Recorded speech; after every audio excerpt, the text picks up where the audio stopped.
Hello guys, welcome to my channel. आज की मैं इस छोटी सी वीडियो में आज आपको बताऊंगा कि जब आप किसी से भी कॉल पर बात करते हो तो वो बैकग्राउंड का जो नॉइस है वो बहुत ज़्यादा आता है, तो उसको कैसे कम किया जाए, मतलब कैसे ख़त्म किया जाए। सिर्फ कॉल में जो है आपकी आवाज़ जाएगी, बैकग्राउंड बैकग्राउंड की जो आवाज़ होगा वो नहीं जाएगा, सिर्फ आपका आवाज़ क्लियर जाएगा, अच्छे से जाएगा।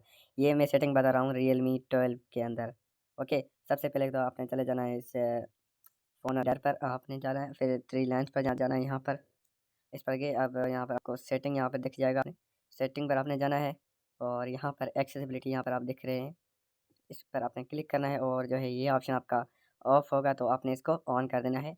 और अब जो है आपका यहाँ पर जो बैकग्राउंड नॉइस होगा वो बिल्कुल ही ख़त्म हो जाएगा और आपकी आवाज़ जो है वो अगले बंदे के पास क्लियर जाएगी। ओके, सब्सक्राइब करें ऐसी और अमेजिंग वीडियोज़ के लिए।